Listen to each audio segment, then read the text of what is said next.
Hey there, my fellow lunatics, and welcome to Dakon's Madhouse. Welcome, everyone, to Dakon's brand new build testing laboratory.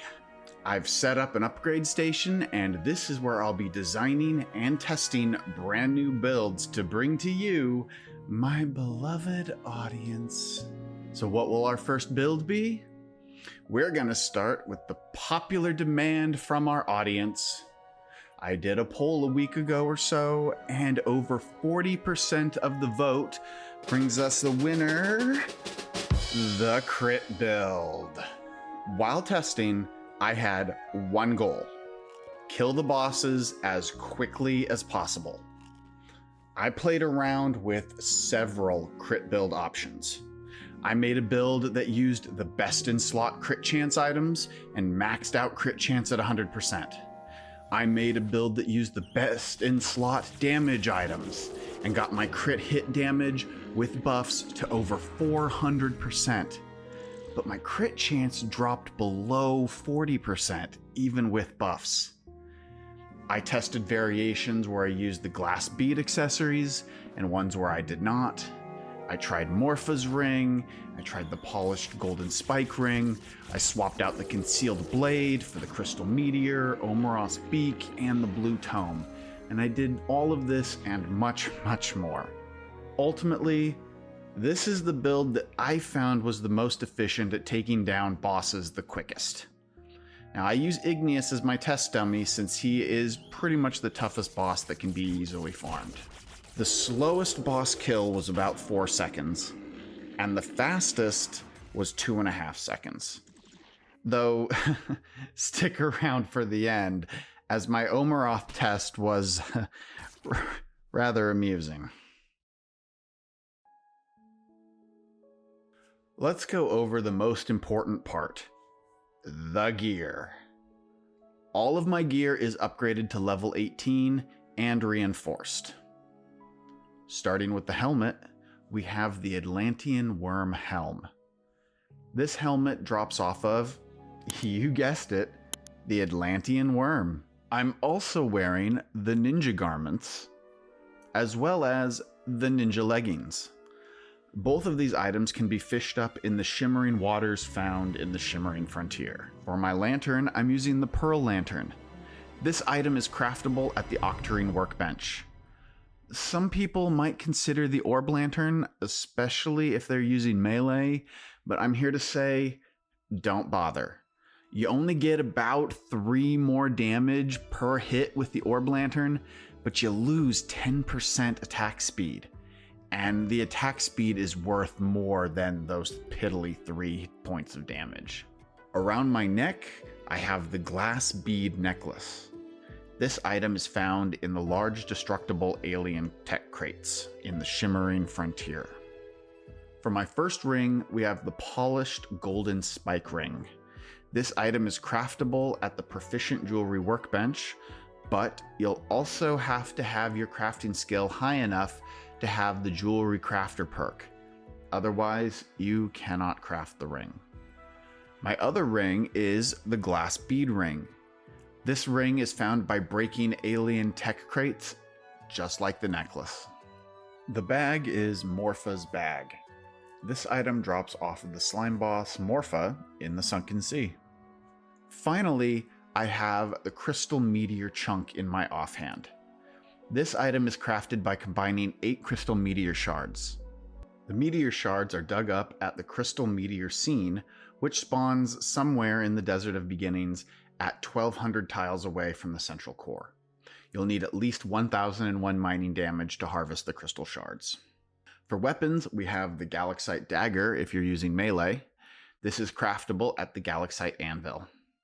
If you're using ranged, the weapon of choice for this build are the Throwing Daggers. These can be found by killing caveling assassins in the Desert of Beginnings. When it comes to pets, I recommend the Owlux. Try to get an Owlux with lots of crit chance and or crit damage. This build has a 59% crit chance with no pets and no buffs. With buffs, you get it to 80%. you can get up to an additional 15% from your Owl Lux. The one that I have gives me an additional 12% crit hit chance and 10% crit damage. Let's quickly go over the important skills for this build. If using melee, we start in the mining tree. Miner strength improves our melee damage. In the running tree, we have keeping tempo. This gives a 15% damage boost as long as you stay in motion, so run around the boss as you kill it. The melee tree has lots in it if you're using a melee build, but regardless of your build, you want Strength of the Ancients for an extra 20% damage against bosses. In the Vitality tree, the Strong and Healthy buff will boost damage by 10% at the start of the fight. And if it lasts long enough that you actually take damage, Desperate Fighter gives you a 20% boost once your health gets low. In the Ranged tree, the skill that matters for all builds is Amplified Precision. It adds a 40% crit damage.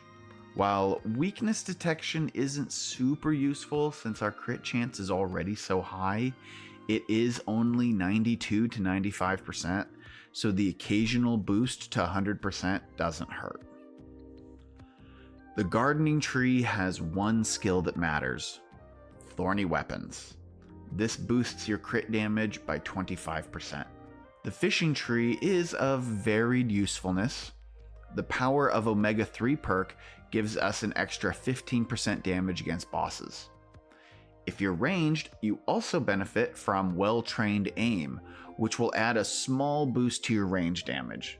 And since the throwing daggers do less damage than the Galaxite dagger, this boost does help to close the gap. Finally, in the Cooking tree, we have Healthy Diet to boost our well-fed buffs by 100%. This increases our well-fed damage boost to 10%. The Smell of Food perk adds an additional 20% damage as well. So overall, there is something in every skill tree. So don't neglect your skills. There are several food buffs and potions that can be used to buff you for boss fights. Even without any food, this is an effective build. But once you add the food buffs, this build really skyrockets into the OP territory. These are the foods and potions that I use. I have a video linked above where I go into detail on all the buff foods that I use. Go check that out after you finish this one to fulfill all your foodie needs. For the majority of my tests, I used Igneous as my testing dummy. As I said in the intro, the fastest kill was 2.5 seconds, and the slowest kill was 4 seconds. Once I settled on my build though, I did test it on Omeroth and Raakar. It performed pretty much the same as Igneous, with one exception. Don't use daggers on Omeroth. They don't reach. And I think that just about wraps it up for today's video. I hope you enjoyed yourself, and until next time, stay crazy.